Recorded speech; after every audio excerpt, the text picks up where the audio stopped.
Olá pessoal, meu nome é Francisco, bem-vindos ao Canoncast, o podcast da Canon do Brasil. Hoje, Francisco aqui do Canon College falando com vocês, junto com Fernanda Ligabui. Olá, gente. Obrigado por me receber, Francisco. Obrigada, Luísa. Prazer você vir aqui conversar com a gente. Fernanda, quero saber como é que você começou a se interessar por foto. Então, eu sou do interior de São Paulo, de Vargem Grande do Sul, e meus pais, eles têm um jornal, um pequeno jornal, né? Porque é uma cidade bem pequenininha nessa cidade, chama Gazeta de Vargem Grande. Então, eu cresci a minha vida inteira dentro de uma sala de jornalismo, né? Meu pai trabalha como repórter, minha mãe trabalha na administração. Então, desde pequena, meu pai fazia as reportagens, levava eu, minhas irmãs, a gente passava o dia inteiro ajudando a digitalizar, a passar para o computador as matérias e também a fotografar. Então, ele tinha as câmeras com película na época, e eu acho que eu comecei a fotografar, ele me ensinou a fotografar quando eu tinha uns 10 anos, assim. Eu já trocava as películas para ele, já fazia todas as fotografias. Às vezes ele me mandava, vai lá na praça fotografar o que está acontecendo. Eu ia e já fotografava com a câmera de película mesmo. Assim. Pô, que legal. E ele era dentro do jornal, ele fazia o fotojornalismo ou ele fazia tudo? Fazia fotojornalismo, porque é uma cidade muito pequena. É um jornal que é semanal. Então, ele ensinou eu e minhas irmãs a aprender já a fotografar. E eu também fazia tudo o que precisava no jornal. E eles me mandavam ir para o banco, pegava as coisas, eu ia também para a delegacia pegar as notícias, eu ia cobrir então as coisas que estavam acontecendo na cidade quando eles não podiam ir. Então eu comecei desde muito cedo a trabalhar com jornalismo de uma maneira um pouco familiar, assim. Sim. A cidade é muito pequena? Sim, 35 mil habitantes. É bem pequenininha. E aí, você já gostava? Ou ele que foi te colocando ali? Eu já comecei a me interessar muito por fotografar. A minha família, então, era uma família que é muito interessada por jornalismo, por política.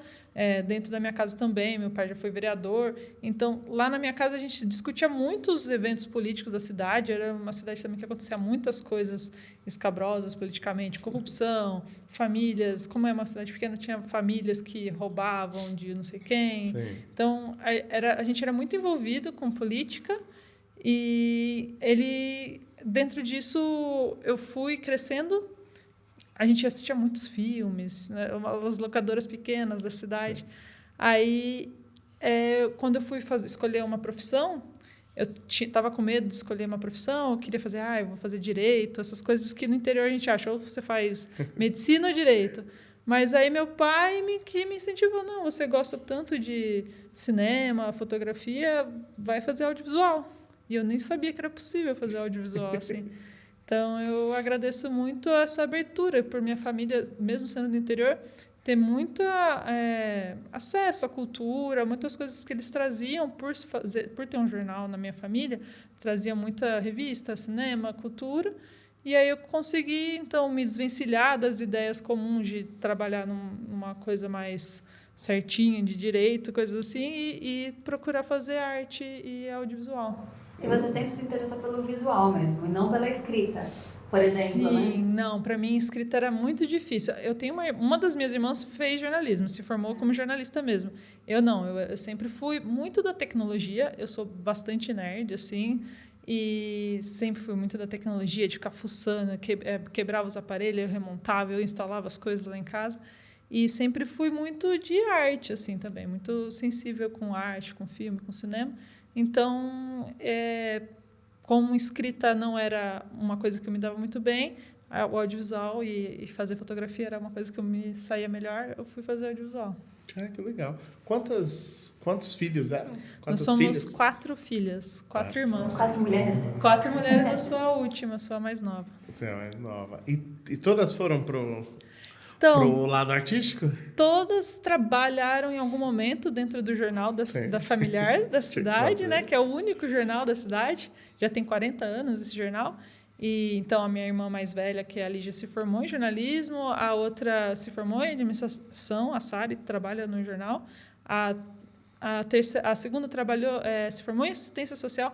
De uma forma ou outra, todas nós trabalhamos mais com viés político, Sim. porque a nossa casa sempre foi muito política, a gente sempre se envolveu muito com a política da cidade. Então, é uma casa que se formou para uma esquerda, vamos dizer assim, dentro de uma cidade que é bem ruralista e bem conservadora, a nossa casa é um pouco bem progressista, perto desse mundo. Então, eu fui fazer audiovisual, mas meu audiovisual sempre foi um pouco mais voltado para direitos humanos, documentário e denúncia. Assim. Sim, que interessante. Você é mais nova e a diferença da mais velha? Nossa, é muito pouco. A mais velha é de 82, eu sou de 86. Então, 4 filhas em 4 anos. Ah, então é... Não, a mais velha é de 81. Então, 4 filhas em 5 anos. Basicamente, vocês cresceram juntas com a mesma idade. E todas trabalhando no jornal, assim. A gente dobrava jornal, entregava jornal, dobrava jornal com meus avós, assim. Chegava o jornal de madrugada, a gente dobrava e de manhãzinha a gente saía entregando jornal na cidade. Que interessante. E a faculdade... Você fez faculdade? Fiz. Quando você fez faculdade, já era de audiovisual? Sim. Já era cinema? Eu fiz a Universidade Federal de São Carlos, né, UFSCar. Lá o audiovisual chama Imagem e Som, o curso lá. E são 4 anos. E aí, não é na cidade que você estava? Não, eu saí de Vargem Grande, fiz um ano de cursinho em São Paulo, porque no primeiro ano eu nem prestei audiovisual, porque achei que eu tinha que prestar direito. Aí, depois que eu não passei em direito, essas coisas, meu pai me convenceu, não, você gosta de audiovisual. Aí eu fui fazer cursinho em São Paulo, porque audiovisual, escolas públicas, né, faculdades públicas no Brasil é muito caro, né? É raro, são poucas faculdades e são muito difíceis de passar, porque tem poucas vagas. Então, eu fui fazer o cursinho para ver se eu conseguia alguma vaga em alguma faculdade pública, porque minha família não tinha dinheiro para pagar faculdade particular. E aí eu fiz o cursinho e aí eu consegui passar. Eu passei na Unicamp e na UFSCar. Só que eu escolhi a UFSCar. Sim, era muito mais próximo de lá, da onde você estava, né? Campinas e São Carlos têm um pouco a mesma distância, só que a Universidade de São Carlos ela tinha uma tradição um pouco maior de audiovisual do que a Unicamp na época. Então você tinha que idade ali? Eu entrei com 19. 19. Antes disso, você chegou a fazer, fora o jornal, você chegou a tentar fazer coisas mais autorais suas? Não, só trabalhava, eu ajudava meus pais no jornal, não tinha... Vargem Grande não tinha outras opções além disso, assim, na época, para mim. Mas você já pensava? Porque você falou que tinha tentado prestar direito, né? O convencimento foi pós tentativa do direito. Sim. Mas você já tinha uma vontade? Eu tinha vontade de trabalhar com arte, né? De ir para um outro lado, um lado mais artístico.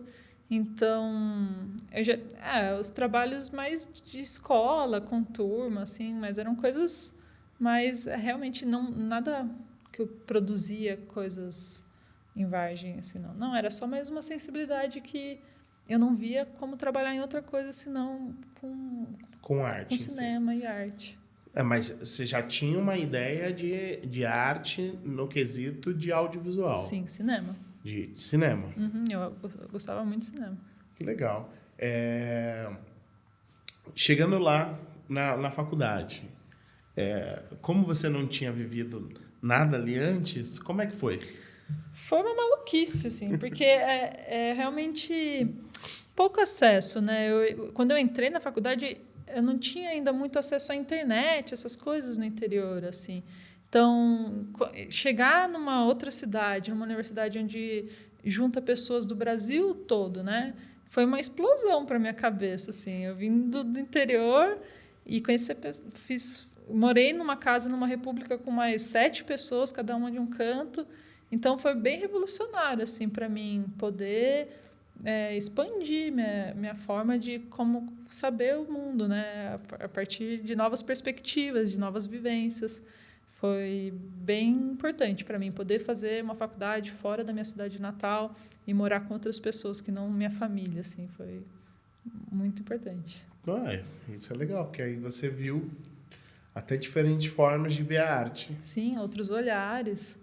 E também percebi como o olhar é construído, né? É uma coisa muito ingênua. Quando a gente não estuda a criação de imagem, a gente está muito exposto, né, ao que é colocado para a gente na televisão, no jornal, nas imagens que são vendidas, publicidade. Então, quando você começa a quebrar esse processo através de um conhecimento, né, fazer um curso ou uma faculdade, você começa a entender tudo que está jogado, né, todos os símbolos que são colocados para você, como eles são construídos e como aquilo é feito para manipular e criar ideias para você, né?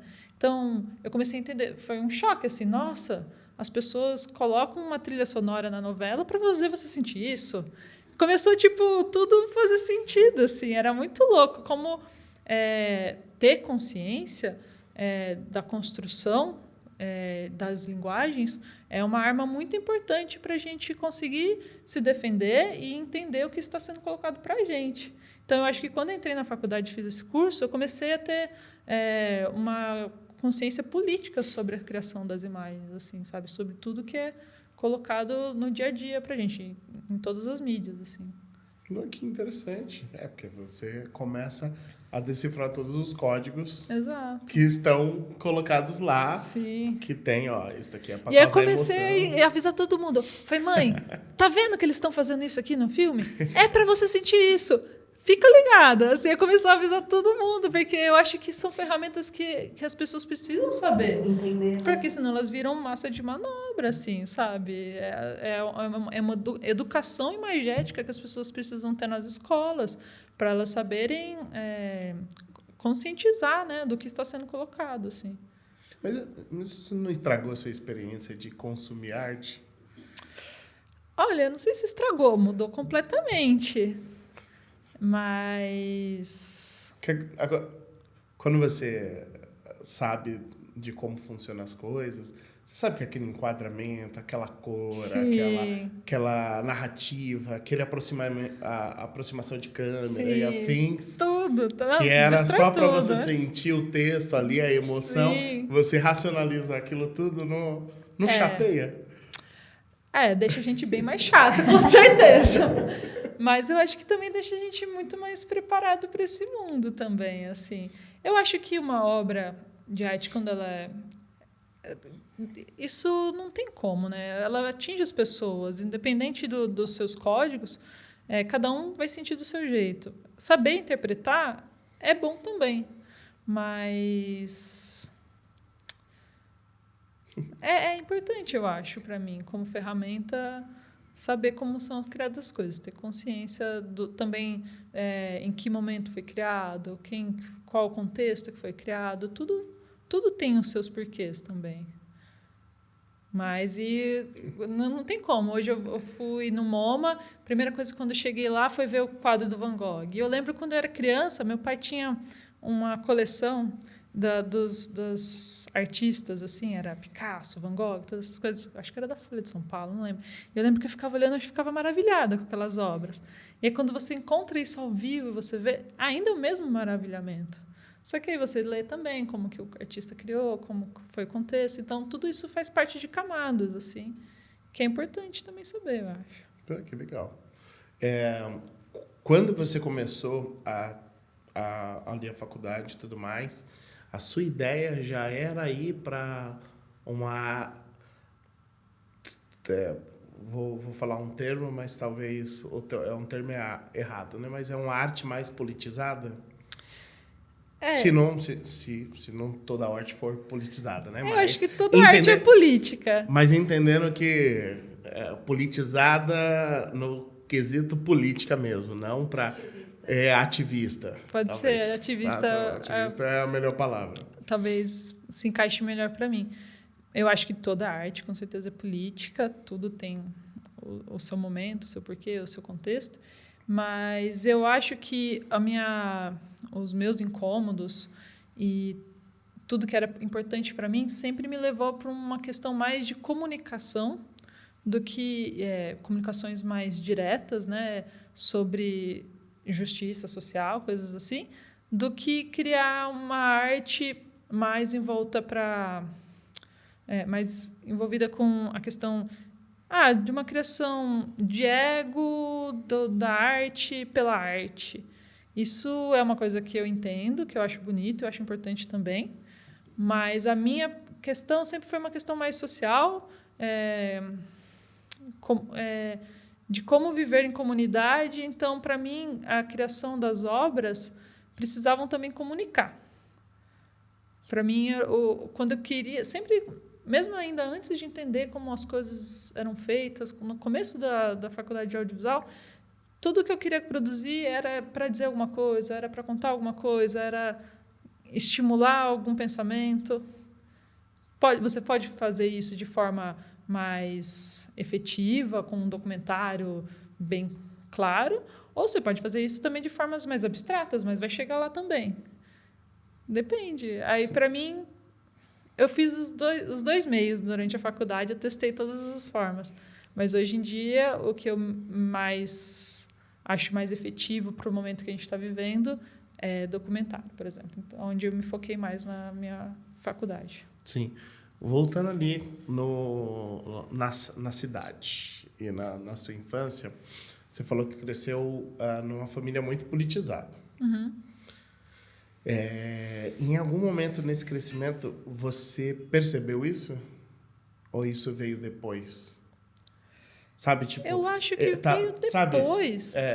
Nossa, eu cresci eu estou crescendo numa família politizada, ou agora que você vê, senta e fala, nossa, realmente, as outras famílias não tinha esse assunto no jantar. Exato, eu acho que veio depois. Eu acho que veio depois uma noção, quando eu saí de Vargem, que nem todas as famílias tinham aqueles mesmos costumes de debater o que acontecia na cidade, de assistir muitas obras, assistir muitos filmes, discutir muitas coisas entre todo mundo.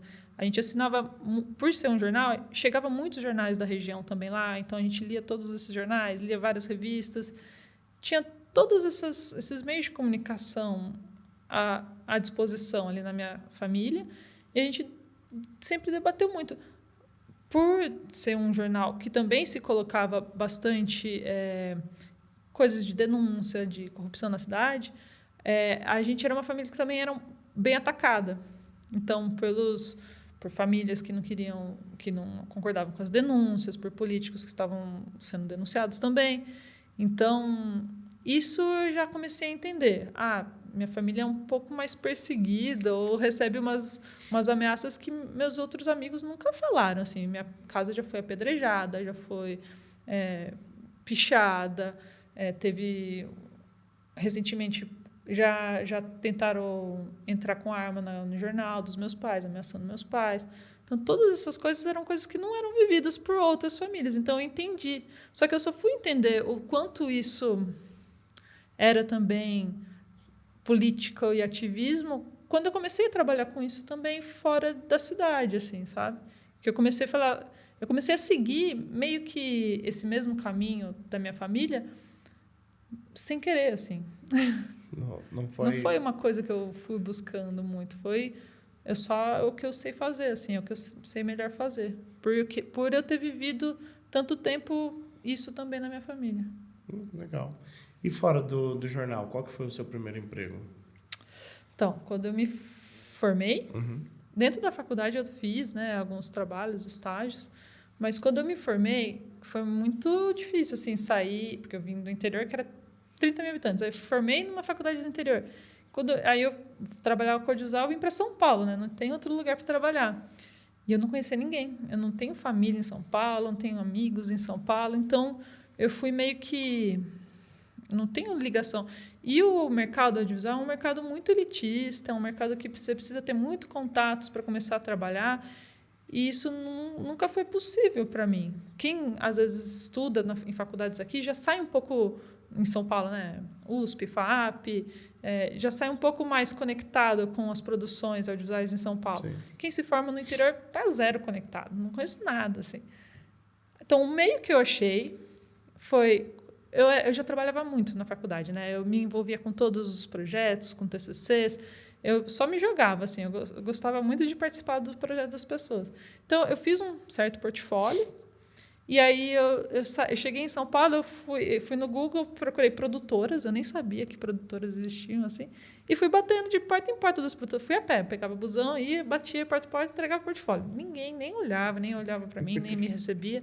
A única que me recebeu foi a O2 Filmes, a maior. E aí, por acaso, eles estavam com uma vaga para estágio de pré-produção na época. E o chefe lá da pré-produção era um cara muito legal, Henrique. E ele fez ele pegou meu contato, pegou meu portfólio.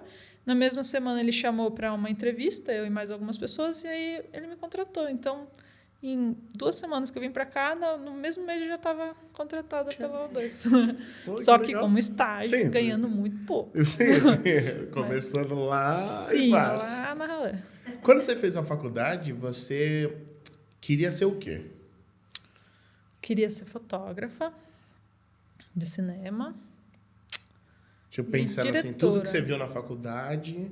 Tipo, porque quem nunca fez faculdade de audiovisual, independente de qualquer uma, eles apresentam vários cargos sim. lá. E aí, desde o roteiro, produção, direção, edição, iluminação, cenografia, e aí ele vai apresentando e você tenta achar qual que é a... Sim. Quando você fez, você... Pensava em quê ali? Então, na minha faculdade, a gente, no penúltimo ano, a gente tem a opção, a gente estuda todas as áreas, mas a gente tem a opção de escolher em qual a gente vai se especializar, 2. Aí eu escolhi edição e fotografia. Só que a fotografia, naquela época, era dominada pelos meninos. Sim. Não tinha mais vaga. Então, eu fui fazer roteiro e...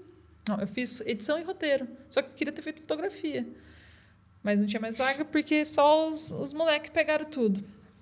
Então, acabou que eu sempre me interessei por essas partes mais voltadas com a tecnologia mesmo. Porque, como eu disse, eu gosto muito da nerdice, de ficar entendendo como as coisas funcionam.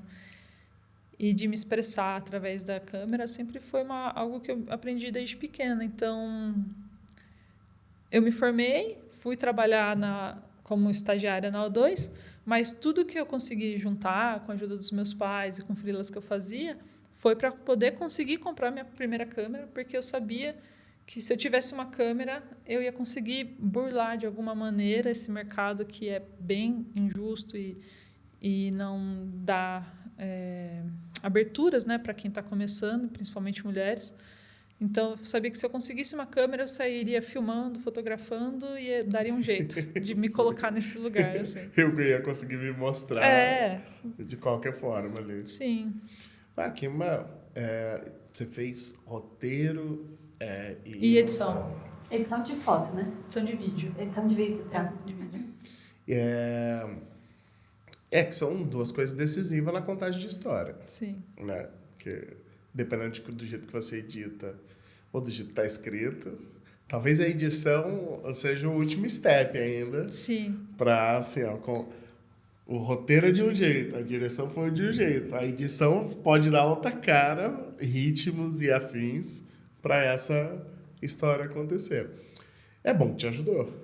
Sim, e agora pensando até... Eu trabalho muitas vezes como videomaker, né? Que faz todas as áreas. Por muitos anos eu trabalhei como videomaker. E faz todo sentido, porque eu faço tudo realmente. Eu faço o roteiro. Eu não faço roteiros escritos hoje em dia, né? Eu já chego com umas ideias e saio filmando. Mas tem um roteiro na minha cabeça. Eu sei o que eu quero contar. Eu sei como eu vou contar e o que eu preciso para contar essas histórias. E a edição eu edito há muito tempo já. Eu comecei a editar na faculdade. Depois, na O2, meu trabalho como pré era bastante de edição. Então, eu sei muito de edição. Isso tudo é muito fundamental para ser hoje a diretora, documentarista, filmmaker que eu sou. Assim, sabe? Tudo faz sentido. Sim. Lá na O2, você... nesse estágio, né? Você fazia... Quais eram as principais funções lá? Era bem começo, assim. Porque o estágio faz tudo, sim, né? No faz final das tudo. contas. E lá eles têm os estúdios ali na O2 que eles faziam muito testes de ator, né? Então a gente eles testavam 150 atores num dia num estúdio. E a gente tinha que fazer os cortes pequenininhos, tipo transformar aqueles 150 em 20 minutos para mostrar para os diretores. Então a gente ficava editando todos esses cortezinhos e monstros também, que os diretores... Não sei se vocês sabem que é monstro. Pode falar. É tipo... Na publicidade, chega aquele roteiro, um vídeo de 30 segundos que vai ter essas cenas. Eu fazia muito pesquisa, então o diretor falava, eu quero um carro passeando numa avenida ensolarada. Aí eu ficava procurando todas as publicidades que tinham carros passeando em avenidas. Filmes, publicidades, tudo. E ficava baixando isso na internet para ele escolher qual tipo de take ele gostava mais para usar no filme que ele ia filmar. Então, eles criavam um monstro. Então, em 30 segundos, eu encontrava todas essas cenas de diferentes vídeos e montava um monstro que era um vídeo com colagem de vídeos diferentes. Assim. Sim. Era muito louco. Eu gostava muito de fazer pesquisa. Porque me dava muito conhecimento de... Te dava muita referência. Referência de direção, de fotografia, de decupagem, de tudo, assim, né? Que interessante. É bom para as pessoas entenderem que, assim, nem sempre a pessoa que está ali, o diretor, tem todas essas referências. Às vezes não, a maioria das vezes tem uma produção que faz todas essas referências para ele ver, para ele entender o que ele quer. Porque se for deixar só no que a sua cabeça lembra, sim, nem sempre você vai encontrar a melhor referência, ou o melhor jeito e tudo mais. Às vezes você precisa desse ataque visual de várias coisas para você... é isso aqui é interessante para a campanha que a gente está fazendo. Não, e eu trabalhei por um bom tempo como pesquisadora, assim, até freelance. Depois que eu saí da O2, eles continuavam a me chamar como pesquisadora. Porque era um trabalho muito legal. Eu gostava muito de fazer. Eles me mandavam, preciso dessas referências de vídeos desse tipo. Eu passava 2 dias só assistindo filmes e muita coisa nova. Então, aquilo ia alimentando também o imaginário, assim. E é muito legal, assim, ser pesquisadora. É um trabalho que eu voltaria também a fazer. Lá na O2, então, você fazia bastante isso. Você ficou lá como estagiária? Eu fiquei 1 ano e meio, 2 anos só. Como estagiária lá, trabalhando? Eu fiquei 6 meses como estagiária, eu fui efetivada, ganhando quase não muito, mais do que o meu estágio. Mas eu fui efetivada como trabalhando na equipe de pré-produção, fazendo todos esses trabalhos. Mas depois de 1 ano e meio, meus amigos... O que uma pré-produção faz? Faz esses trabalhos de edições de VT, de ajudar os diretores com essas publicidades. Então, eu escrevia tratamentos, eles chamavam. Né? Tratamento, então, chega uma publicidade na O2. A agência manda para várias produtoras, para ver qual produtora vai fazer mais legal. Então, a agência tem a Ambev quer fazer uma publicidade sobre Brahma, sei lá, sobre cerveja. Aí ela vai e joga aquilo para várias produtoras e o diretor que fizer a proposta mais legal ganha a conta. Então, eu fazia esse trabalho de pesquisa e tratamento. Então, eu criava todo esse projeto que junto com o diretor, né? Sim. E criava todo esse projeto para vender de novo para a agência para ganhar a publicidade. Sim. Era isso que eu fazia. Então, é porque às vezes quando as pessoas ouvem, acho que é uma coisa só. Não, tem vários degraus ali, ó. O pré-produção, vamos pensar tudo antes da produção. Antes de entrar o job, porque às vezes fazia tudo isso e nem entrava então para a produtora. Então, por isso que é pré-produção. É para entrar o job. Normalmente, quando a gente vai fazer isso como empresa, a gente tem lá, sei lá, tem 50 mil para fazer um negócio. Aí a gente fala, produtoras ou agências, temos 50 mil. O que dá para fazer com 50 mil? A nossa ideia é sair desse ponto A ao ponto B. A gente quer vender esse microfone aqui. Aí, cada agência vai te apresentar, a gente faz isso, a gente faz aquilo dentro de 50 mil. E aí, a gente escolhe, como empresa, qual que vai ser feito. Quem faz esse projeto é importante, porque é ele que vai ganhar a conta. Sim. E ele que vai ganhar a conta com uma lucratividade saudável. Porque Porque também você não pode prometer fazer um negócio absurdo e não ter. Você não vai ter dinheiro para fazer isso, né? Vai chegar lá, não, a gente vai alugar um helicóptero e não sei o que então, mas não dá. Depois não dá conta, como você não dá conta, então tem tudo isso. É um trabalho bem importante para você conseguir essa conta, essa empresa, que está contratando. Depois que você saiu de lá? Então, aí meus amigos de faculdade, eles montaram uma produtora independente lá na Vila Madalena. Que também vieram para cá. Sim, vieram todo mundo para cá. Só que eram amigos que já tinham um pouco mais de acesso, um pouco mais de grana para ter uma produtora. E eles eram um pouco mais velhos que eu na faculdade. A gente já tinha trabalhado em alguns projetos junto na faculdade. Só que aí, depois que eu consegui, através de trabalhar na O2 e fazer freelas, comprar essa minha câmera, aí eu tinha uma câmera, eu já estava fazendo freelas de vídeo, de foto. Eles me chamaram, então, para ser videomaker para eles nessa produtora. Então, eu saí da O2 e fui trabalhar nessa produtora. Chamava Filmes para Bailar. Filmes para Bailar. E eles faziam filmes de... Eles faziam vários vídeos ligados à arte e tecnologia. Eles trabalhavam num lugar muito legal que chamava Casa de Cultura Digital, que ficava na Barra Funda. E era um lugar que tinha muitos projetos de arte, cultura independente, muito legais. E também de jornalismo independente, como a Pública. A Pública, acho que até hoje em dia é lá. E foi assim também que eu comecei um pouco mais com documentário, também através da Pública, que ficava ali do lado e começou a me chamar para trabalhar para eles. Então, a possibilidade de comprar uma câmera através desses primeiros trabalhos me fez conseguir trabalhar nessa produtora, que era um pouco mais independente, e aí eu conseguia fazer outros projetos muito mais legais do que eu fazia na O2, que era só para publicidade, e publicidade nunca foi minha área, eu nunca gostei de trabalhar com isso. Até aí você não tinha ido pro documentário? Não. Só documentários de faculdade, que foram meus projetos de TCC. Mas ali era só... Estava acostumado com a publicidade. Só estava tentando ganhar vida em São Paulo, assim, tentar sobreviver. Pagar o aluguel. Você sabia que você não ia ficar ali, né? Não, eu sabia que ali era transitório. Não era... Assim, se eu conseguisse vislumbrar a possibilidade de um dia ser diretora de fotografia pela O2, poderia, sim, mas isso nunca foi possível. Era um caminho que era traçado majoritariamente por homens com grana, formados por uma equipe, blá, blá, blá. Então, nunca foi um caminho possível. Então, eu sabia que eu teria que ir para um lado mais independente e começar a fazer os corres por mim mesma. Assim, Até aí, você não tinha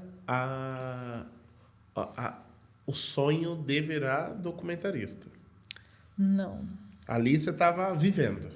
Estava aprendendo muitas coisas ainda, porque a faculdade, apesar de ser uma boa faculdade, a UFSCar é uma faculdade pública, muito defasada nos seus equipamentos, a gente não tinha câmeras na nossa faculdade. A gente usava umas câmeras doadas pela TV de São Carlos. E para uma TV doar umas câmeras é porque aquela câmera era muito velha, entendeu? Era muito roots. Então, eu comecei a aprender na prática como fazer audiovisual e muito pela O2, assim, pelos amigos que eu fiz lá, pelos acessos a computadores que eu tinha lá, equipamentos que eu tinha lá. Então, comecei lá, depois comprei minha câmera na produtora dos amigos. E como foi sair? Porque a O2 é gigantesca. Então tinha equipe, aí tinha computador caro pra caramba, aí tinha câmera de cinema e afins, aí você vai pra uma produtora. Não, pra mim foi, mano, livramento, muito melhor. É porque é isso, eu não conseguia trabalhar nesse esquema. Eu me formei com uma geração na UFSCar, que era uma geração muito do coletivo, trabalhar todo mundo junto. A gente era uma galera muito de criar os processos em conjunto. Trabalhar numa grande produtora assim me deu acesso a muitas ferramentas, aprendi muita coisa, mas é um processo de criação e muito hierárquico, que é o audiovisual brasileiro, industrial, que eu não compactuo, porque eu não acho que é uma forma saudável e não acho que é uma forma criativa que coloca todo mundo criando junto, assim, num jogo melhor, assim. Então, para mim, eu nunca via essa possibilidade de trabalhar de uma forma hierárquica, com muita aquela rigor, braveza, aquela coisa que a galera da publicidade está acostumada, que nunca foi minha praia. Quando eu consegui sair e trabalhar com amigos, de uma forma coletiva, a gente criava tudo junto, os projetos eram todos discutidos juntos, a gente percebia quem que ia dar melhor com esse projeto do que com aquele outro, era uma forma muito mais saudável de fazer audiovisual e muito mais do que eu acreditava, assim, também. Sim. Então, foi maravilhoso. Mais perrengue, com certeza, mas muito mais participativo. Sim, tinha quantas pessoas nessa produtora? Éramos umas 6 pessoas na época. Que fazia tudo. Cada um tinha um pouco só melhor em alguma coisa, mas faziam todo mundo tudo. Você tá reclamando? Nós somos 2. E até hoje eu tenho muito orgulho dessa produtora, porque todo mundo... depois ela se desmanchou, mas cada um foi para uma área muito maravilhosa. Um é videoartista, outra é, tipo... escritora, já ganhou o prêmio Jabuti. Outra é incrível, cada um virou tipo um realizador de visual muito incrível, ou em outras áreas também das artes também. Então acho que eu fui para um caminho bom para mim. Quanto tempo você passou? Quanto tempo essa produtora ou você passou nela? Eu fiquei na Filmes, acho que entre 2012 até uns 2015, 16, 4 anos mais ou menos.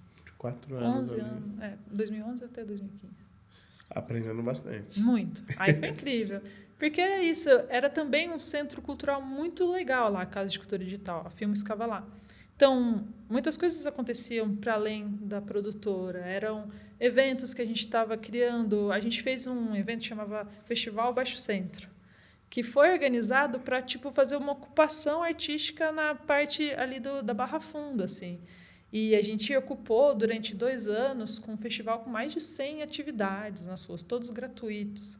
Então, era uma galera que prensava a arte de uma forma comum e de uma forma gratuita, com acesso para todo mundo, e tentava revolucionar um cenário cultural de São Paulo numa época que era possível, que foi 2012, que era uma época que a cidade estava crescendo culturalmente, os pontos de cultura do Lula. Então, estava bem bom, assim, de tentar esse ativismo cultural pela cidade. Então, foi bom. Que bacana. Produção? Não, eu queria saber... Na verdade, eu tinha uma pergunta, mas era lá da faculdade. Fala um pouquinho mais. Você já tinha esse olhar ativista, né? Muito focado para a política, né? Família e tal. E aí você falou que a faculdade, ao mesmo tempo, era super defasada em equipamento. Você acha que a faculdade, ela... Porque também tem, às vezes, muito foco, né, da faculdade em alguma coisa. Você acha que a faculdade conseguiu te projetar nisso ou não? Eu acho que, pela faculdade ser tão capenga de equipamento e, às vezes, tão difícil, tinha essas greves, porque os professores eram muito mal pagos, era tudo muito... carecia de muito mais ali para a faculdade funcionar bem, assim, fez com que um espírito coletivo ficasse muito mais forte, porque eu acho que hoje em dia eu aprendi sim muito com alguns professores foram bem ruins também, mas eu aprendi muito com a união, com os amigos, com o que cada um criava do audiovisual, que cada um sabia sobre cinema. Isso, os projetos que a gente criava de forma coletiva e também a luta por produzir audiovisual de uma forma com tão pouco, com quase nada, assim, fez criar um espírito muito também ativista pela arte, pela cultura e de uma forma comunitária também, de igualdade, equidade de direitos e acessos. Sim, de uma outra forma, né? Mas Sim. ainda assim, entendi. Você passou 4 anos fazendo a Landina produtora, você já começou a fazer coisas suas? Então, aí eu trabalhava nessa produtora, onde tinha, com certeza, também coisas muito chatas que a gente produzia. A gente produzia uns vídeos de saúde para a internet, assim, que era para pagar o dia a dia do aluguel da produtora. Todo mundo estava envolvido nisso. Mas também a gente fazia as coisas legais. E as coisas legais a gente fazia por quase pouca grana, fazia o que queria. E aí eu também comecei, na mesma época, eu saía da produtora, eu trabalhava o dia inteiro na produtora, de noite eu ia e comecei a trabalhar no Teatro Oficina. Não sei se vocês conhecem, do Zé Celso. Eu comecei a trabalhar lá por paixão, assim, fui assistir uma peça, achei maravilhosa. Eu falei, eu tenho uma câmera, quero ajudar vocês aqui, porque é um teatro que usa muito do audiovisual. Então, essas peças têm 6 horas, elas são todas transmitidas ao vivo para 5, 6 telões que tem no teatro e ao vivo para a internet, isso em 2012. Fazer live streaming de 6 horas de peça em 2012. Era muita loucura e era muito massa, assim. Então, eu já fiz a peça Macumba Antropófaga. Achei incrível e já falei, vou trabalhar para vocês. Só vou vir com a minha câmera e vocês falam o que eu tenho que fazer. E eles, como eles têm esse espírito muito antropofágico, né, de pegar todo mundo e transformar em seu também, eles já me pegaram e eu comecei a ficar trabalhando 1 ano e meio também, em paralelo, no Teatro Oficina. E isso também foi uma grande escola para mim de fotografia, que eu fazia câmera, né, nessas peças. Então, eram as peças que a gente ficava 6 horas filmando, ao vivo, com umas câmeras X3 desse tamanho, assim, sabe? E eram 3 câmeras ou 4 câmeras ao longo do teatro, todas cabeadas com cabos de 100 metros. A gente colocava pontos de cabo, assim, para poder desconectar e sair correndo para o outro lado, assim. Porque as peças eram malucas, né? Elas aconteciam em todos os lugares. Então, a gente tinha que ficar decupando a peça ao vivo. Então, o ator vai para lá e depois vai sair correndo. E a gente ficava com um ponto, assim, só gritando, quem vai para lá, quem vai ficar ali? E ficava criando arte ao vivo junto com a peça. Isso foi um grande aprendizado para mim de fotografia também. Que legal. Porque é realmente bem diferente. Porque você está misturando uma arte que basicamente é uma arte ao vivo, né? Com transmissão, com liberdade de palco, né? Apesar de ter algumas marcações, mas você tem uma liberdade de espaço muito grande, que é muito difícil. Pensando em um filme que tem a marcação ali, a pessoa não pode ir mais para frente, nem mais para trás, ela tem que ficar exatamente ali. Você tinha que saber se virar ali. Sim. Para fazer o negócio acontecer. E é um teatro muito revolucionário, né? O Teatro do Zé Celso vem dos anos 60, assim, sempre foi muito... O Teatro Oficina é uma estrutura, né, da Lina Bobardi, arquiteta, então ele todo por si é uma revolução dentro do teatro. A gente, como os corpos que filmavam, né, a gente também tinha que saber, a gente fazia parte do elenco também, a gente se caracterizava e a gente tinha que saber se comportar junto com o elenco para fazer parte do teatro. Então, tinha todas as nossas cenas, a gente subia, a gente tinha nossas marcações, mas a gente tinha um jeito de interagir também próprio. E essa liberdade, isso de saber interagir de uma forma meio dançante também, era muito bonito, assim. Legal. E 6 horas não era muito cansativo? Era muito cansativo. E era tipo 6 horas na sexta, no sábado e no domingo. Nossa! E aí na segunda você trabalhava? Segunda eu trabalhava. Que beleza. Haja corpo para tudo isso, viu? Haja braço, ombro, perna para fazer tudo. Às vezes eu ficava agachada, assim, num cantinhos para poder filmar. Quando eu levantava, eu não estava sentindo os dedos do pé, assim. Era difícil. E quando é que você começou a fazer documentário? Então, aí isso. Eu trabalhava nessa produtora que ficava junto com essa galera que já pensava o jornalismo independente, uma mídia independente, principalmente a galera ali da Pública. Então, eles fizeram uma parceria com a Filmes para Bailar para produzir alguns conteúdos para a Pública. E aí, um dos primeiros conteúdos que eles chamaram a gente era um especial da Amazônia, e a parte que a Filmes ia filmar era um filme sobre Tapajós, sobre os impactos que a construção da usina de São Luís do Tapajós iria acontecer na Amazônia e principalmente nas aldeias do povo Munduruku. E aí seriam 25 dias na Amazônia e eles chamaram a gente e como eu estava trabalhando muito já como câmera na rua, cobrindo manifestações, cobrindo todos os eventos políticos que aconteciam ali, porque eu só ia, rolava manifestação, eu ia e filmava, eu filmava tudo, eu era muito ativa na rua.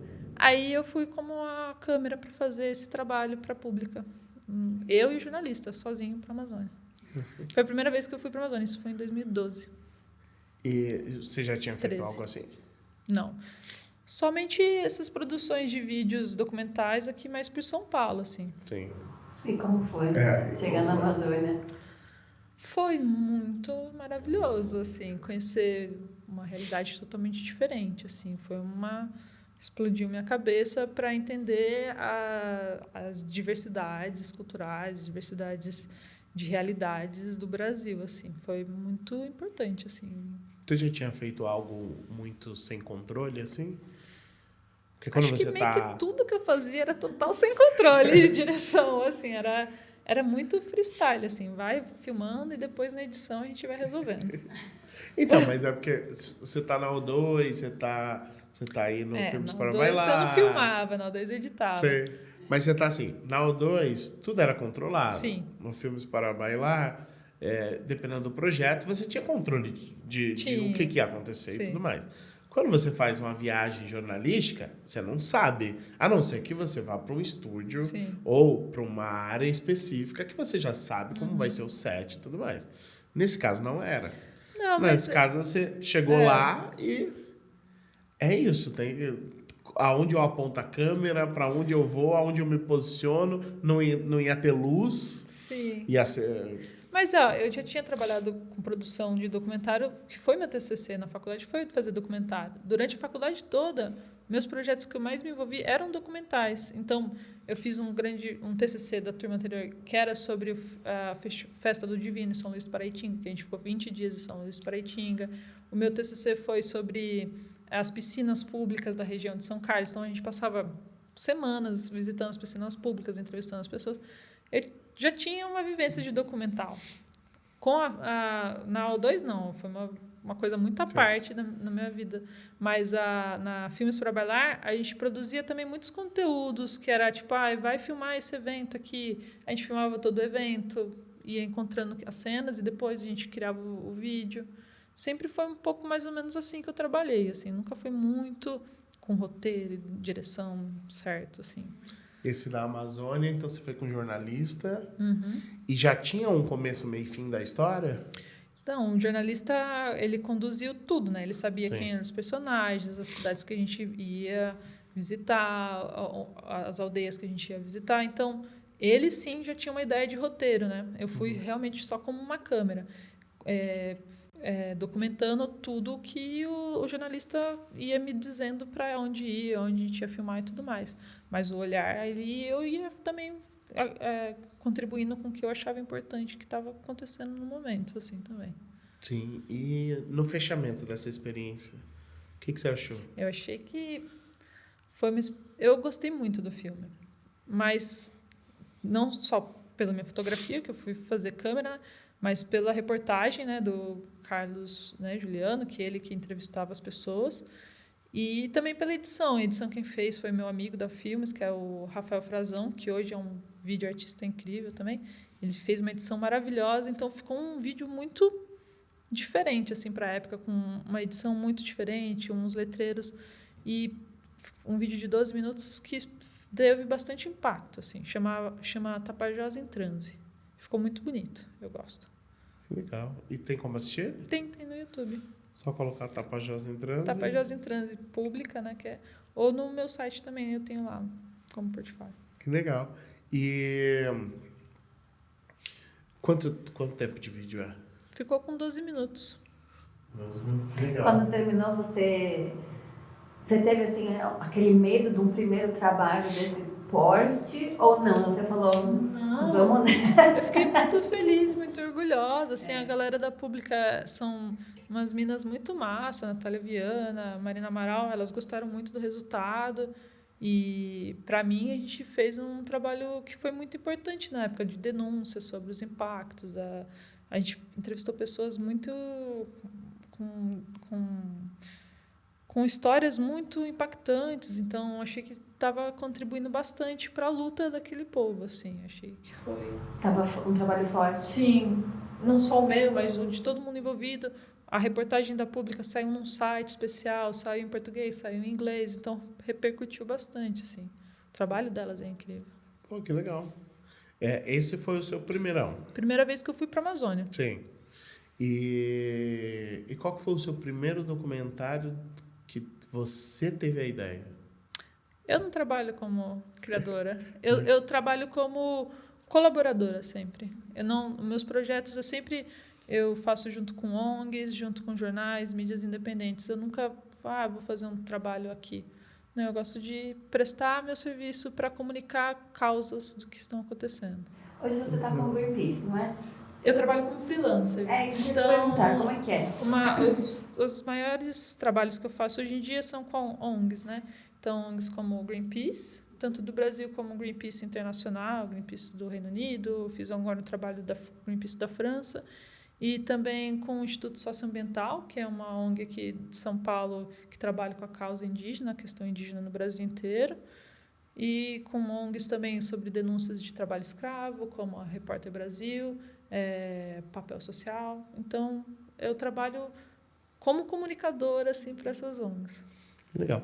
A Greenpeace veio primeiro que você começou a... Então, o primeiro trabalho foi com a Pública, né, que é Sim. de jornalismo independente. Aí, nessa época, eu já estava muito envolvida com as manifestações, né, que estavam acontecendo em 2013, toda aquelas... Aquele movimento. Aquele movimento que aconteceu nas ruas.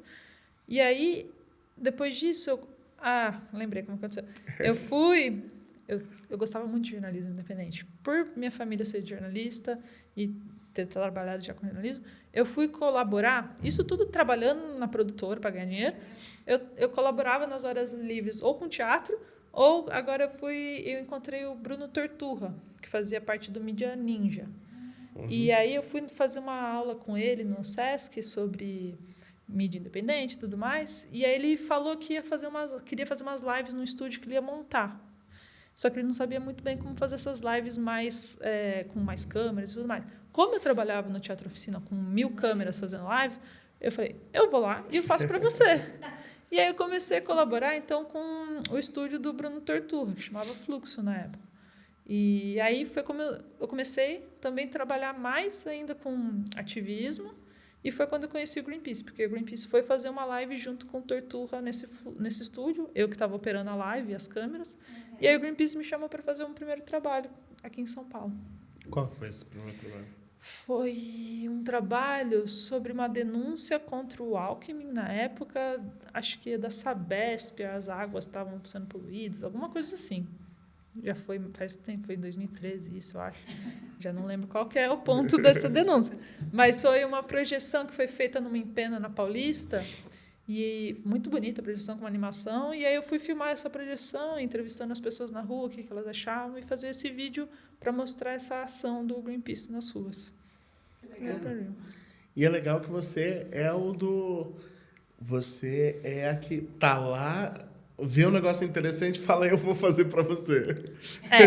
Eu sou bem... assim, eu vejo as coisas que me interessam, eu falo, eu quero fazer parte disso. Eu faço as coisas chatas para ganhar dinheiro, mas as coisas que eu gosto, e se eu tenho a possibilidade, na época eu tinha um tempo livre, eu ia lá e fazia. Pelo ativismo, pelo amor, a causa e tudo mais. Mas eu trabalhava também com as coisas chatas para pagar a vida, né? Essa é a vida, Sim. né? Mas isso era bom porque ia me possibilitando criar redes com as pessoas, com as causas que eu gostava. Sim. E aí você ajudou o pessoal lá do Mídia Ninja, né? Fazendo essas lives. Já não era Mídia Ninja, o Torturra saiu da Mídia Ninja e criou o próprio estúdio do Fluxo. Você fez junto com ele esse estúdiozinho aí para ele fazer as lives dele. Sim. E aí foi conhecendo uma galerinha para fazer contatos até. Sim, e ele entrevistava grandes políticos, né? A gente entrevistou a Marina Silva, Ciro Gomes, toda uma galera que era candidata à presidência. Então, com ele também a gente viajou para alguns lugares para fazer entrevistas. Então, eu ficava nesse mundo, trabalhando no teatro num canto, trabalhando com mídia livre com ele num canto e trabalhando na produtora de outro. E no fim você acabou indo bastante para o meio ambiente, né? Sim, porque aí eu comecei a trabalhar bastante com o Greenpeace, começou a me chamar muito para fazer os vídeos deles, e o ISA também, que começou a me chamar também, como eu já tinha ido para... É muito difícil encontrar, né, documentaristas que consigam, né, ir para lugares mais remotos, para filmar com algumas dificuldades, né? Então, para ir para a Amazônia, para lugares em aldeias, é importante que você já tenha como saber como ir nessas regiões, como filmar. E também tem que ser pessoas que tenham certa sensibilidade. Você não pode chegar filmando tudo. Você não, tem que pedir permissão, não pode pôr uma pessoa muito sem noção para filmar em lugares com pessoas em estado de fragilidade, questões sociais graves. Então, quando eu comecei a entrar para essa área, essas ONGs que trabalham com essas causas começaram a me chamar mais. Então, fui meio que me especializando nisso. Sim. Como é que é filmar num lugar onde não tem uma estrutura social que a gente está acostumado de eletricidade, concretos e afins? E locadora, se algo dá errado. Como é que é chegar num lugar assim, tô isolada, trouxe meu equipamento. Sim. E você não vai sair de lá no dia. Não. Você vai passar alguns dias lá. Sim. Como é a preparação? Locadora nunca foi a minha área. Como videomaker, eu sempre fui construindo o meu próprio equipamento. Então, eu comprei minha câmera, eu comprei meu áudio, minha lapela. Aí, fui comprando minhas lentes. Um pouquinho. Sim. Até hoje em dia, eu trabalho para comprar equipamento. É uma coisa muito chata, mas como eu sou muito nerd, eu gosto muito. Eu passo o dia pesquisando equipamentos. Mas a locadora que eu digo, assim, se você estiver fazendo um trabalho no centro de São Paulo e tudo der errado, Dá você pra consegue resolver. Você consegue Você correr liga para para algum alguém e lugar resolve. e trazer alguma coisa para Sim. você. Agora, no meio do nada... Então, nesse sentido, eu estava muito acostumada a trabalhar com um kit de equipamento pequeno, que eu tinha já conhecimento, né? Era uma 5D da Canon, um kit de lente 24-105, uma 50 fixa, uma 70-200 e uma lapelinha. Era isso que eu levava na minha mochilinha com umas roupas para ir para campo. E é isso, você tem que estar meio que preparada, assim. Então, levar bastante bateria, alguns lugares não tem energia elétrica, então você tem que levar bastante bateria. E quando você tiver uma tomada, você já carrega tudo que for possível. E era isso. E pensar também o que você vai gravar, né? Porque Sim. como você tem um número finito de energia, Sim. você não pode ficar gastando... Não tem muitos cards para isso. Você não vai ter descarregar e tudo mais, você tem sim. que pensar, tem essa bateria aqui, eu sei que ela dura um dia inteiro, ou 6 horas, ou tanto que for. Preciso gastar os meus takes no lugar certo. Mas nesse sentido, eu acho que eu sempre tive uma visão, assim, eu já chego um pouco mais com o sentido do que é importante filmar. Vamos filmar a questão da usina hidrelétrica aqui nesse rio. Então, eu vou fazer uns takes do rio, vou fazer uns takes da convivência dessas pessoas com o rio, por que esse rio é importante para essas pessoas. Então, eu gravo um pouco do dia a dia, da relação dessas pessoas com o rio. Então, eu tenho tudo isso um pouco já montado na minha cabeça, o que é relevante ou não. Não vou ficar gravando coisas ou conversas que são desnecessárias. Então, eu já vou bem focada assim, no que monta esse filme. Assim. Não, isso é importante, porque às vezes o fotógrafo, ele se perde na fotografia. Ele acha esse take lindo, essa luz está linda. Então começa a gravar uns negócios só porque é esteticamente bonito e não vai render. Você vai ter 40 minutos no material que nem vai usar. Nesse sentido, também. Na real, eu sou uma pessoa que grava pra caralho. Eu tenho um dedo muito solto. Eu vou gravando. Eu sei que eu vou usar nem metade daquilo. Eu vou me fuder nas edições, porque sou eu que vou ficar assistindo aquilo, materiais de horas e horas e horas. Mas eu prefiro ter extra do que não ter. E eu sei me controlar no sentido de vai ter espaço no HD, vai ter card suficiente para isso. Eu tenho conhecimento técnico sobre o meu equipamento e esse tamanho de material. Então, eu sei que na parte de edição eu vou sofrer, mas eu prefiro ter criado conteúdo, mesmo que isso... Porque é tão importante ter esses conteúdos, é tão difícil e é tão raro você conseguir ter acesso a alguns lugares, a algumas pessoas. Então, é melhor você entrevistar essa pessoa, porque você nunca mais sabe se vai ser possível falar com essa pessoa. E isso já foi importante, porque, por exemplo, durante a pandemia, no primeiro ano, eu quase não viajei. Mas as ONGs, eu consegui fechar vários trabalhos em que a gente trabalhou com material que nunca tinha sido usado, só de várias viagens que eu já tinha sido feito. Então, a gente criou toda uma série para o Greenpeace que chama Arandu, que era reutilizando essas entrevistas que nunca foram usadas, uma série de vídeos de 1 minuto sobre saberes indígenas. E ficou lindo, ficou 12 episódios e rodou bastante. Então, tudo é utilizável, né? Nada. Nada fica solto. Só precisa ter HD para fazer Precisa ter backup. HD, precisa ter tempo, precisa ter saco para ficar vendo isso daquilo. Por isso que produtoras grandes contratam estagiário para ficar assistindo. Para ficar assistindo, horas de lidando material. com os arquivos do material. Foda. E como é sair num navio do Greenpeace? Você foi pra Antártica, não foi? Fui, no começo desse ano, fui pra Antártica. Fiquei um mês lá. Olha, foi, pra mim, eu sempre tive um sonho, assim. Eu lembro que eu entrei na faculdade, o primeiro caderno que eu comprei era um caderno com a capa do Greenpeace. Eu já era muito... Então, poder trabalhar com o Greenpeace, que era uma coisa que eu nem imaginava que seria possível, e poder embarcar num navio do Greenpeace era um sonho, assim, como ativista, como que eu acreditava como justiça socioambiental no mundo.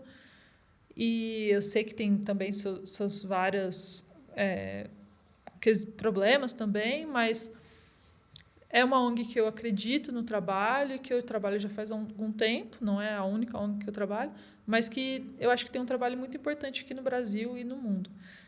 Então, quando eles me convidaram, depois de 8 anos contribuindo com o Greenpeace do Brasil, quem controla os navios é o Greenpeace do Reino Unido.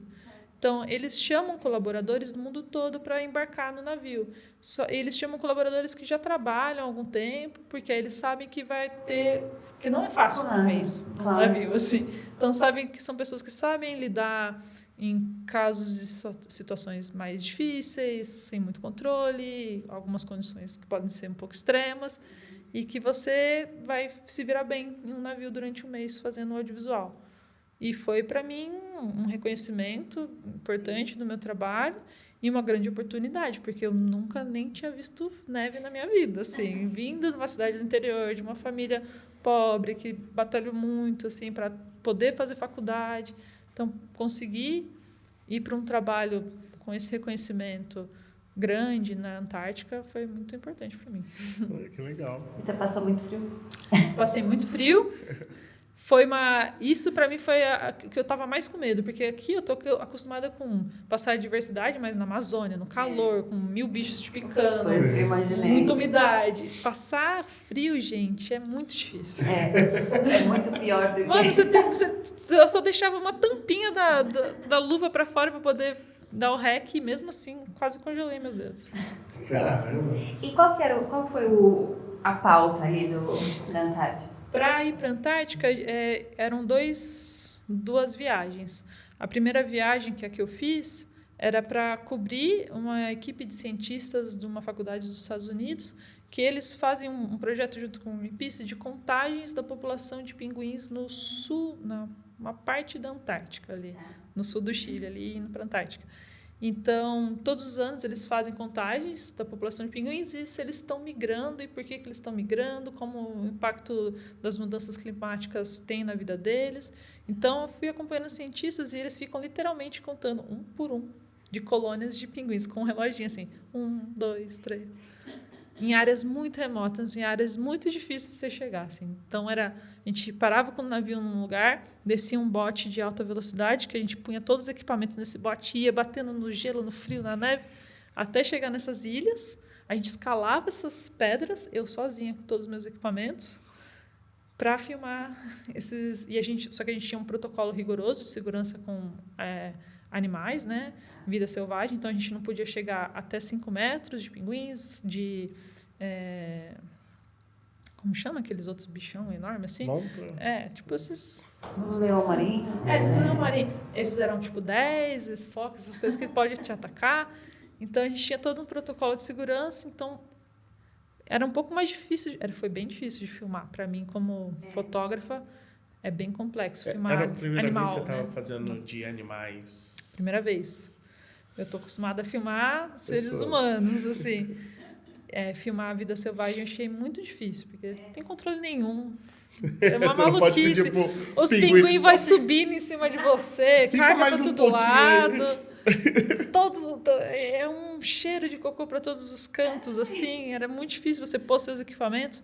E a gente também tinha um processo muito rigoroso de limpeza, de onde você tocava, assim, se pegava a sujeira de pinguim, a gente tinha que, ao voltar para o navio, fazer uma limpeza geral de tudo, porque se a gente fosse para outra colônia, a gente não podia passar A bactéria bactérias, de lá. germes de um lugar para outro.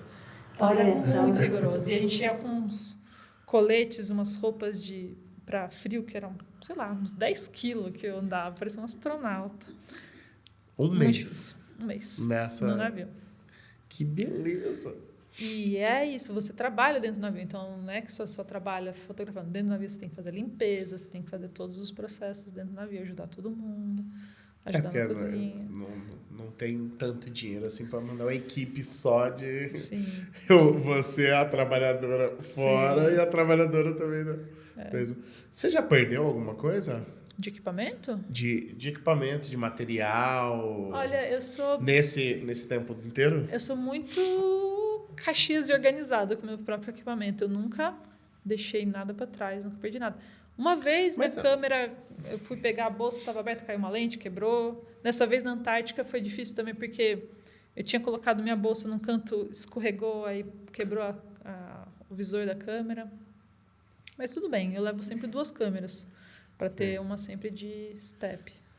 Mas você nunca perdeu material, assim? Você estava, sei lá, na Amazônia, muito úmido, muito calor, e aí o cartão de memória... Tuf, não. Fritou, e aí Os nunca mais... são ótimos, nunca me deixaram na mão. A única vez que teve problema foi um problema humano. Ou às vezes acontece computador, você passou pro computador e você fala, já tá ali, tá tranquilo, aí o computador...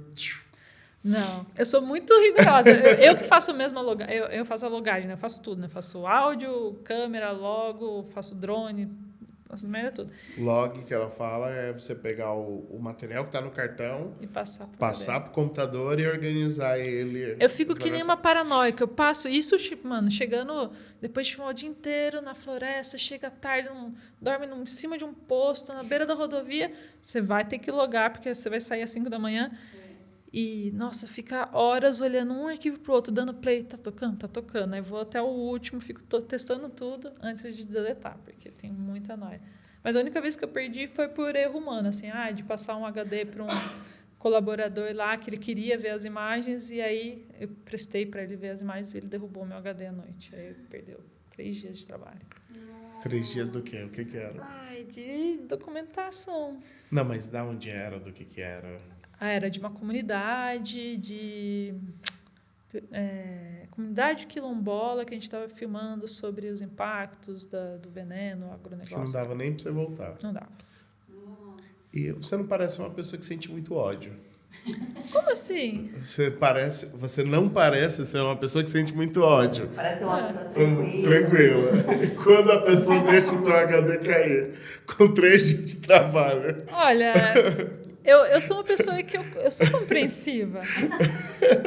Mas eu falei, olha, a gente perdeu. E isso é um impacto na vida dessas pessoas que a gente estava documentando. E eles estavam confiando na gente. É uma grande responsabilidade que a gente tem quando a gente está documentando essas pessoas. E é isso. Você vai ter que arcar com isso agora com a ONG que a gente estava trabalhando. Porque... Você que fez problema. Eu nunca teria deixado meu HD. Nunca. Meu HD vive dentro de uma cápsula. Tem uma almofadinha pra ele. Depois disso, agora eu sempre vou para campo com 2 HDs. Eu espelho tudo. Aí, ganhamos uma aprendizagem, tá vendo? Nunca mais. Nunca mais empresto meu HD para ninguém olhar nada. Vocês olha olham, depois. Quando chegar em São Paulo, você olha. Quando eu tiver certeza que tá em 3 HDs... Aí você pode pegar uma. Sim. Mas é verdade. Quando você tá arquivos, é isso daí. O arquivo é ainda, gente, o HD, para quem não sabe, o normal dele é ser mecânico. Né? A não ser que ele seja SSD, que ele é só uma plaquinha. O HD normalzinho, ele é mecânico. Tem uma agulha lá dentro. É cheio de parada mecânica lá dentro. Então, se você deixa cair, você pode corromper todos os dados. E aí não dá muito o que fazer. Você até consegue pagar uma recuperação mecânica. O cara vai lá olhar os dados mecanicamente, mas assim, pode ser que venha tudo normal, que é muito difícil acontecer. Mas pode ser que venha 25% normal e o resto corrompido. Pode ser que o arquivo abra até a metade e funcione da metade para frente. Assim, você fica muito à mercê. É melhor não deixar isso acontecer. É melhor não deixar cair. É melhor não deixar acontecer. Sim. Isso é verdade. Por isso que, normalmente, as pessoas têm o que ela falou, que é espelhar. Que é quando você pega uma HD, tá tudo certinho nele, você coloca em outra HD. Aí você tem dois arquivos lá, duas pastas de arquivos iguaizinhas, só que em locais diferentes. Sim. Aí eu deixo até em mochilas diferentes. Se uma mochila for roubada, tem o outro.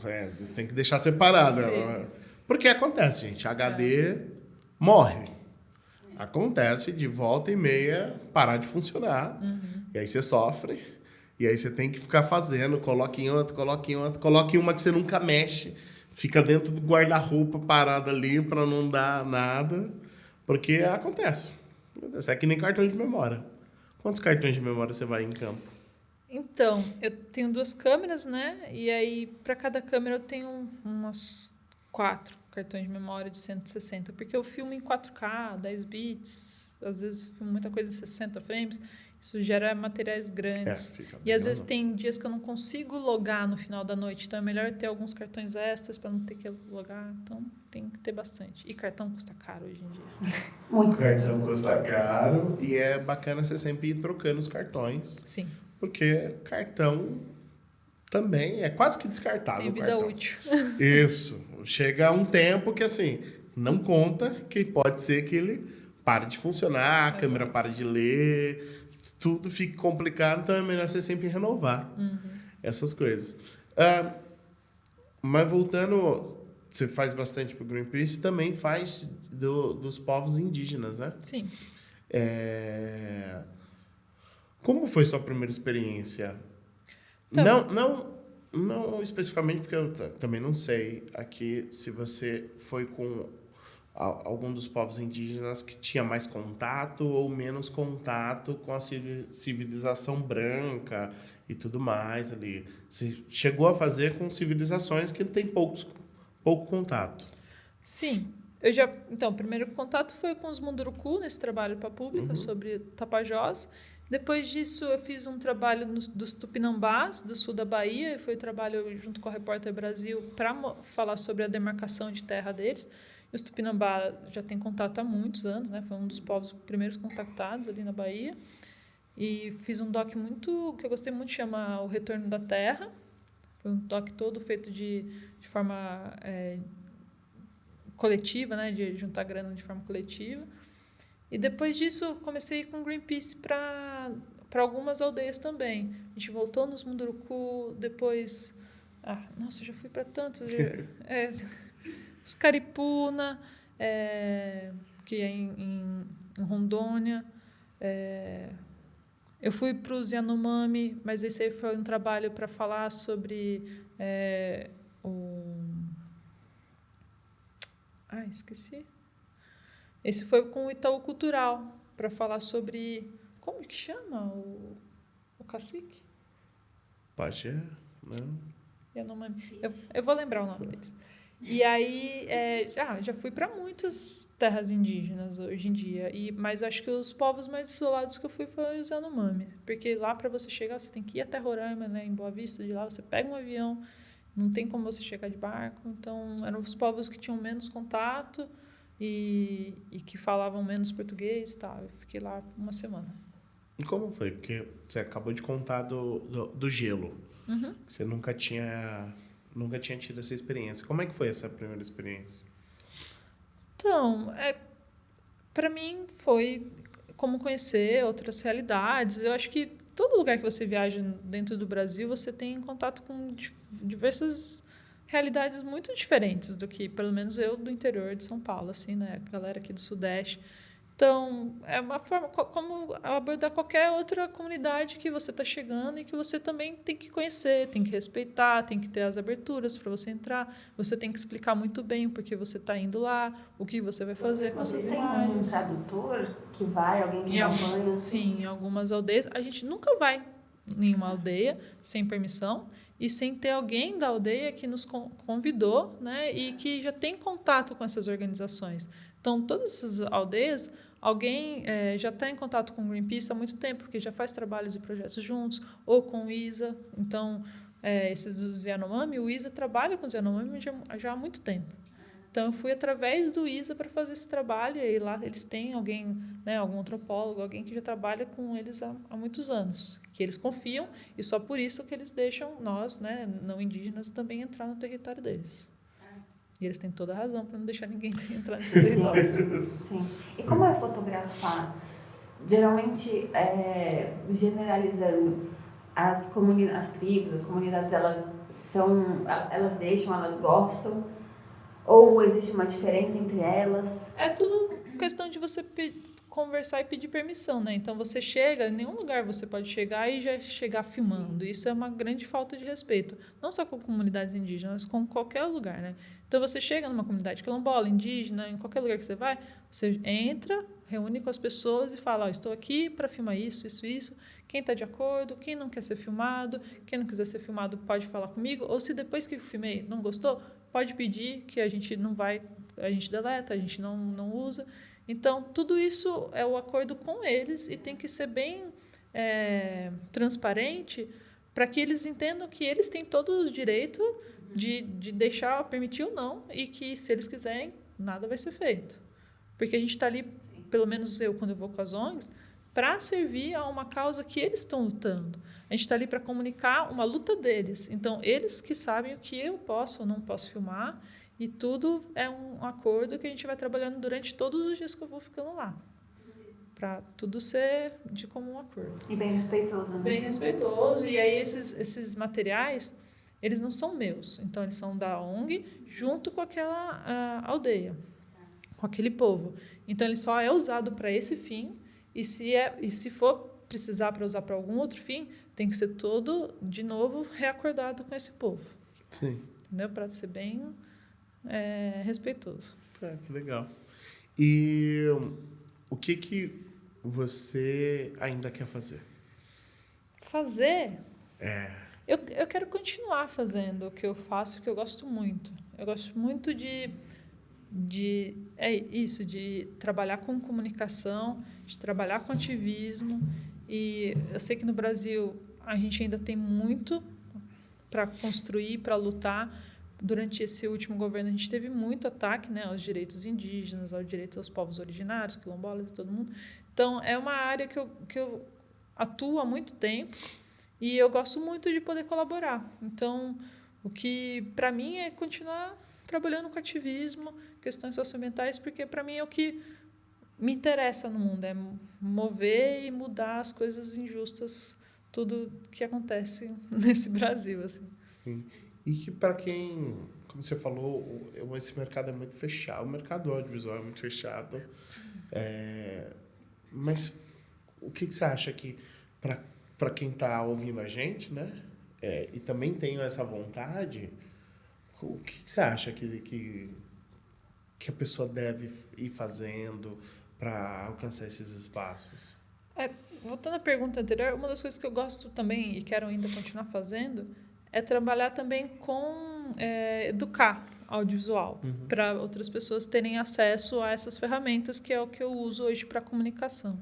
Então, hoje em dia eu faço parte, sou uma das fundadoras, criadoras, junto com uma galera, do coletivo DAFB, que é o coletivo de mulheres cis e pessoas trans da fotografia de cinema do Brasil. Então, hoje a gente já é mais de 300 ou 400 mulheres cis e pessoas trans nesse coletivo, e a gente dá aula e cria projetos juntos e tenta formar novos fotógrafos e fotógrafas para aprenderem a usar essa ferramenta também. Então, esse coletivo está lá no Instagram, no site, todo mundo que quiser, que tiver esse perfil, pode entrar, é gratuito, e a gente tenta formar mais, para dar mais acesso a outras pessoas que não o homem cis, que sempre foi a pessoa que teve, desde o começo, a possibilidade de pegar uma câmera e sair fotografando, para tentar mudar, né, esse olhar que foi construído, essas imagens que foram construídas, que foi sempre desse olhar do homem cis, né, desse olhar um pouco colonizador, para criar uma diversidade de imagens no nosso país, assim. Sim, como é que chama? DAFB. DAFB. Aí vocês podem procurar lá no meu Instagram, também tem, aí vocês podem entrar lá. Então, por exemplo, A gente já fez formações no SESC, sempre que eu tenho possibilidade, que eu estou aqui em São Paulo, porque eu viajo muito, né? Eu trabalho, todo mês eu viajo para algum lugar. Eu venho para cá, eu tô com meu drone, vamos fazer uma semana de aula de drone? Então, eu dou aulas de drone gratuito para as pessoas. Essa semana eu vou participar de aulas também no Instituto Criar. Tudo isso para tentar diversificar esse mercado, porque para mim foi muito difícil entrar no mercado do audiovisual. Eu tive que ter possibilidade de comprar minha própria câmera, mas muita gente não tem, né? Muita gente não consegue comprar sua própria câmera para conseguir sair fazendo. Então, isso é uma questão de, classista da nossa área, que inviabiliza muita gente com muito potencial de criação incrível de entrar no audiovisual. Então, isso a gente está tentando mudar um pouco na força. Ó, essa semana que ela diz que a gente está gravando terça-feira, 8/11, né? Que quem vai assistir, falar, essa semana ela vai estar. Não, tô gravando 8/11 para saber qual que é a semana que a gente tá. Quem quiser fazer parte lá do coletivo, é só entrar lá, e aí quando eu tô em São Paulo, eu falo, essa semana eu vou dar aula de drone. Quem tá? Eu faço uma chamada no coletivo, e todo mundo que tiver, vai. Eu dou aula, lá perto do meu bairro mesmo, a gente faz. Legal. Na Lapa. Lá. O que você vai perguntar? Eu ia perguntar, na verdade, um projeto que eu vi, que você mergulhou com os tubarões. Sim. Como foi isso? Esse eu filmei também, foi um convite do Greenpeace também, para ficar 2 meses embarcada no navio do Greenpeace, no Oceano Índico. Caramba. E dessa vez a gente estava indo lá para fazer uma denúncia sobre overfishing, né? Sobre pesca de navios de pesca na região do Oceano Índico que estavam pescando atum. Só que eles põem aquelas grandes redes que vão, puxando tudo, né? Então, puxavam tubarões, puxavam tartaruga, puxavam raia, bababá. Então, a gente ficou durante um mês inteiro encontrando esses barcos, né, de pesca ilegal, porque eles estavam fora das áreas perto dos países deles, eles vão para áreas que não deviam estar pescando, e pescando coisas que eles não têm licença para pescar, de uma forma muito horrível e devastadora para o meio ambiente e para a diversidade de animais do oceano, né? Então, é uma campanha de proteção dos oceanos que o Greenpeace faz, e eu fiquei 2 meses lá filmando. Então, o primeiro mês eu fiquei filmando os navios que estavam pescando atum, e no segundo mês eu fiquei filmando os navios que estavam pescando lula. E os navios que pescam lula, eles pescam à noite. Isso é muito louco, porque eles para pescar lula, eles botam uns canhões de luz dentro do mar, que você consegue ver essas luzes por satélite. Parece que tem um grande estádio de futebol no meio do oceano, nada assim, é muita luz. Então aquilo atrai todos os peixes, eles passam uma rede e pegam tudo. E aí a gente ficava longe, né? Que era época de pandemia, a gente não podia chegar perto dos navios. E aí eu mandava o drone no meio do oceano à noite lá para filmar esses navios, e eram tudo verde no meio do oceano e os navios assim filmando, pescando. Dava muito medo de filmar com drone à noite no meio do oceano. Porque filmar de drone, o navio está em movimento, para você trazer de volta, o navio fica você tem que pegar na mão. Pegar na mão o drone. É treta. E você já sentiu, ou o navio, ou a tripulação, ameaçada nesses projetos que vão... Porque geralmente essa galera, não tem muito... Esse pessoal que tá fazendo um negócio ilegal não vai ser muito legal. Trabalhar com ativismo socioambiental no Brasil é muito perigoso, né? O Brasil é um dos países que mais mata os ativistas ambientais no mundo. E trabalhar na região amazônica é muito perigoso. Já fui ameaçada algumas vezes trabalhando, fazendo documentação na Amazônia. Já tive que fugir de fazendeiro com carro, já fui ameaçada com arma. Perigoso. Já tive já fui processada também, tive que me defender por causa desses matadouros que fazem coisas ilegais. Eu estava lá filmando. Não é fácil trabalhar com ativismo ambiental no Brasil, não.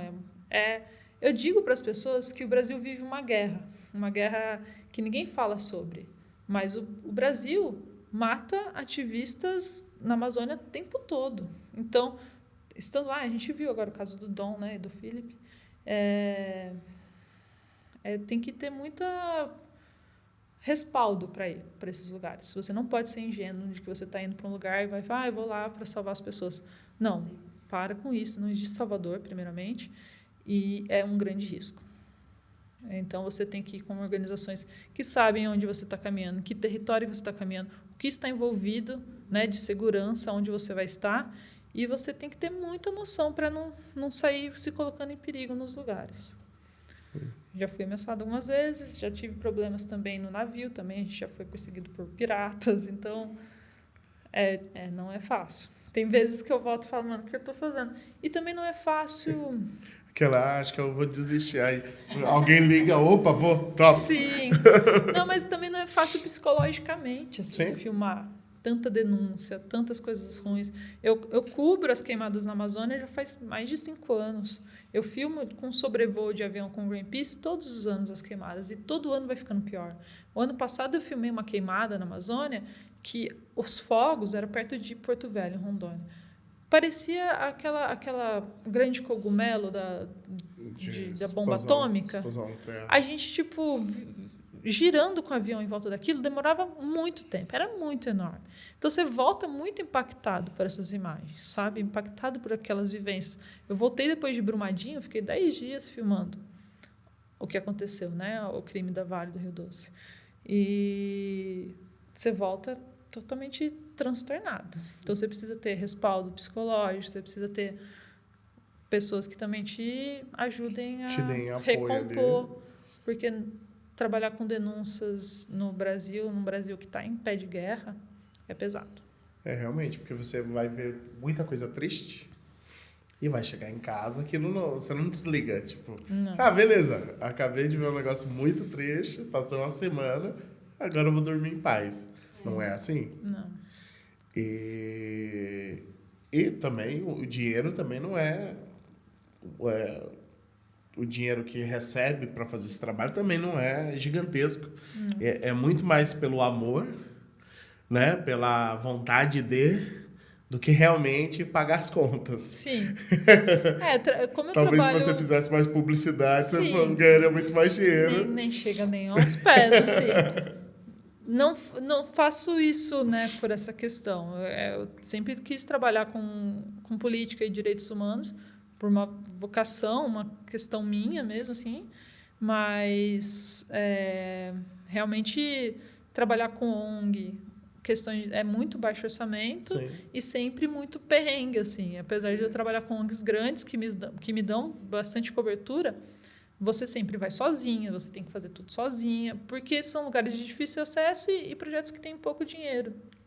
Então você é uma equipe reduzida. Sim, até para o pessoal entender que, assim, se você quiser ir para esse lugar, realmente, você precisa ter você precisa gostar muito, porque realmente a recompensa maior é psicológica na denúncia do que financeira ou algo assim do tipo. É uma coisa que você tem que ter, né? Essa vocação, essa vontade de participar politicamente desses atos, né? Dessa vontade de transformação, né, social no seu, porque senão não faz sentido você estar muito envolvido, porque depois de um tempo é muito violento. Sim. Você convive com cenas muito violentas e a ideia de que você pode estar ajudando aquilo é ainda muito em conta-gotas, não é um processo que você vai ver, sim, mudança agora, eu denunciei isso, vai mudar tudo.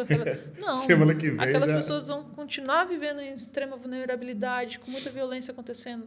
Então, é uma coisa que você tenta ajudar, mas a transformação é estrutural no nosso país, né? Então, sim, vai depender de muita coisa ainda. E para um videomaker, um videomaker daquele que faz tudo sozinho, igual você, o que você acha que tem que ter para uma história de um documentário ficar interessante? Para quem está aqui assistindo, porque assim, o nosso público do Cannon College é um público que não é o profissional, ou é o profissional que está começando. Então, não é o cara que tem dinheiro pra caramba, ou tem oportunidades. Ele também vai fazer na cara e na coragem. O que você acha que uma narrativa de documentário, qual que é a estrutura que você pode dar de dica? Eu acho. E assim, a Que, forma lógico. como eu Isso. como eu acredito e como eu tento fazer as minhas histórias. Para mim, mais importante do que qual tecnologia você está usando, que Seja tipo de celular, equipamento, seja... exatamente. Eu acredito num processo de aproximação e de convivência com quem você está retratando, com a história que você está contando, a um ponto em que chega um momento em que a pessoa está aberta e confiando em você para mostrar as verdades, para mostrar o dia a dia. E para mim esse contato esse lugar é o mais interessante. É o ponto-chave, né? É o ponto-chave, porque filmar imagens bonitas de paisagem, drone daqui, blá, blá, blá, essas imagens plásticas, pode ser bonito para uma publicidade, mas para contar uma narrativa que vai mudar, vai plantar alguma coisa na cabeça de uma pessoa, precisa ter uma coisa que você conecta com o personagem, conecta com aquela história. Então, eu tento sempre, nos lugares que eu vou, me mostrar disponível, me mostrar aberta e tentar as pessoas entenderem a minha posição, o que eu estou criando ali, para elas também confiarem em mim e a gente criar junto aquele momento. E aí, nisso, eu acho que acontecem os momentos brilhantes dos filmes, assim, que são o momento que a pessoa me leva para algum lugar, me mostra uma coisa específica, ou que ela conta uma história importante. Então, para mim, mais do que é o tempo de conexão e de criação em conjunto com a pessoa que você está retratando. Olha aí, a dica de ouro para vocês. Quais são suas redes sociais? Então, vocês podem acessar meu Instagram, lá eu só posto coisas do meu portfólio de trabalho, algumas coisas também relacionadas ao meu dia a dia de trabalho, como eu trabalho. Ferligabui, o Instagram, ou no meu site é fernandaligabui.com. E do coletivo? O coletivo DAFB, D-A-F-B. Lá a gente posta tudo que a gente está fazendo, quando a gente vai dar os próximos cursos, como você pode fazer parte. O nosso site é um site que cataloga todas as mulheres cis e pessoas trans do cinema, da equipe de cinema. Então, você pode ser primeiro assistente, segundo assistente, foquista, pilota de drone, o que você fizer, logger, lá tem todas essas categorias, é só você se colocar lá para você fazer parte desse catálogo para a gente falar para o mercado audiovisual brasileiro que temos e estamos aqui, é só nos contratar. E também quais são as ONGs que você faz trabalho, se o pessoal colocar no YouTube para ver? Então, eu faço bastante trabalho para o Greenpeace Brasil. Lá no Greenpeace Brasil tem Instagram, site. O Instituto Socioambiental também tem muitos trabalhos. Eu estou lançando agora um documentário pela Global Witness, que é uma ONG do Reino Unido, que eu filmei agora em Marabá, no ano passado, e que eu exibi em Nova York, eu vou exibir semana que vem na Bélgica e em Londres, junto com uma ativista socioambiental lá da região de Marabá, que chama Claudelice. Esse doc é do quê? Esse doc é uma denúncia sobre o envolvimento dos bancos internacionais da Europa com financiamento de grandes frigoríficos brasileiros que compram carne de gado ligado a desmatamento e violações de direitos humanos na Amazônia. Pesado. Sim.